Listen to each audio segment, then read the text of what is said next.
To refresh your memory on our plumbing, we have our feed line to the waterfall. So this needs to plumb into the bottom of the skimmer, and our pump will shoot water up to the waterfall filter. This is our overflow right here, and then our automatic fill valve as well.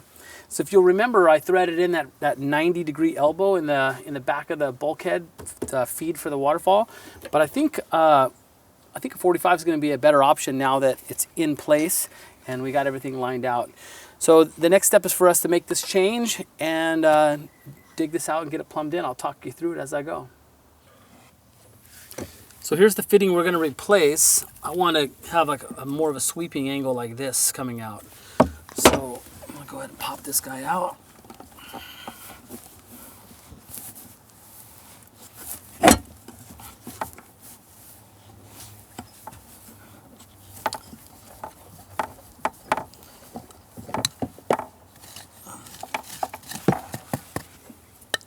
And then I already got Teflon tape on this guy, so I'm gonna go ahead and get this guy installed.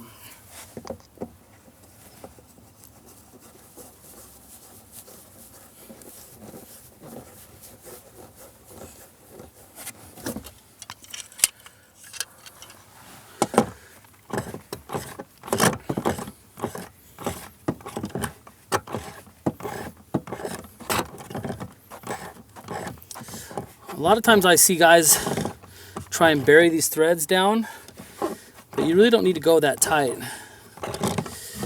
You're not looking to bury the threads, but just get it to where it has good, feels nice and tight.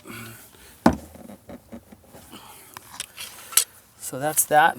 Now what I'm going to do is I'm going to glue this piece in. And then one of the tricks I want to show you is, I'm going to have to jump this pipe into it. There's still a little water in there. We'll push that water out. But I'm going to dig this pipe down a little. It'll probably sweep right in. But instead of making a connection here and then trying to glue down here, my goal, I'm going to glue this piece, I'm going to glue this piece, I'm going to have a piece coming out of the pond, and then I'll find a nice area where I'll make the connection up higher in the landscape so I don't have to be down in the hole doing it.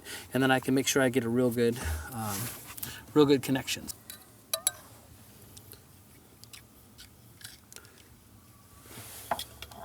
So those of you wondering, this is a black PVC fitting. It's not an ABS fitting, for those of you wondering.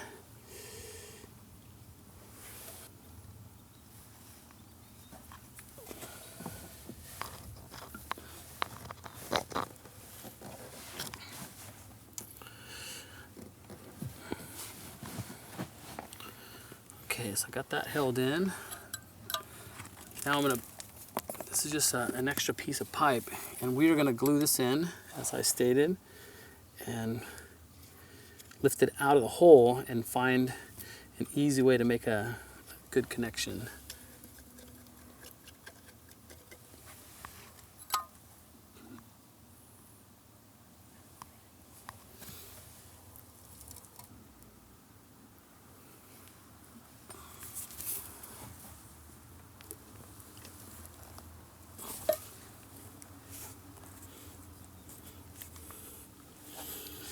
Give that a little twist and let it hold.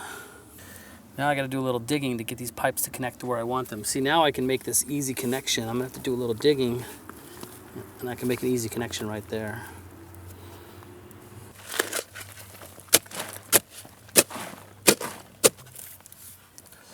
That's probably good. Hold on. Let me see what I got. So, yeah, see how these guys are coming together nice like that now? That's going to work. Okay, I'm gonna keep this hose down. There's still a little bit of water coming through this hose, so I'll just keep it running, holding down while I make a couple of cuts. And that's important for us to be using glue that can handle a little bit of wet conditions. So we're using some red hot glue so it can handle the water.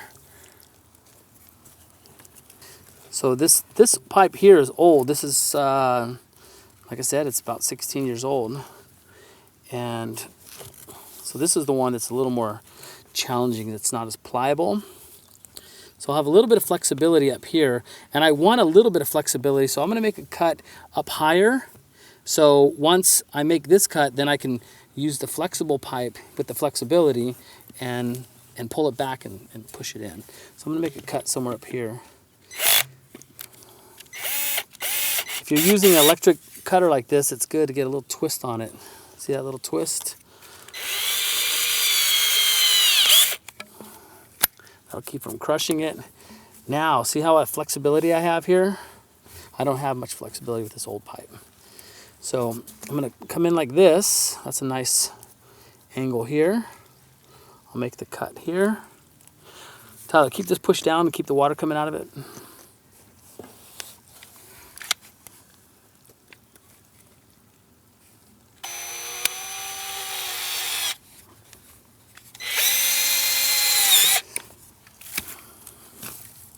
All right, so you see how I have a nice connection right here? It's still a little wet, but we're gonna hold this up.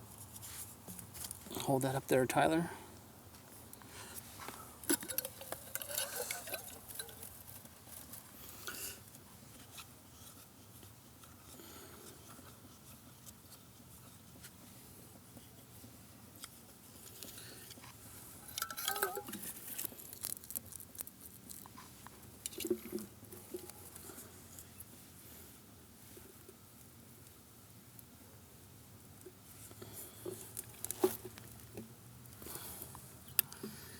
Give a nice turn on that.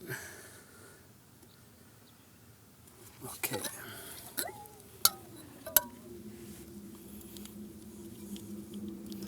Always primer and glue. Okay. Okay, we're gonna hold that for a second so they don't come apart.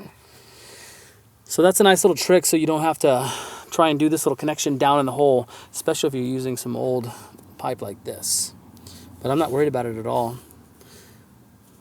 It's not showing any signs of tear. When I cut this pipe, you'll see it went nice. It wasn't like it fractured or anything, so it tells me that this pipe is still good. So I'll hold that for a second, and then I'll move on to either the autofill or the overflow.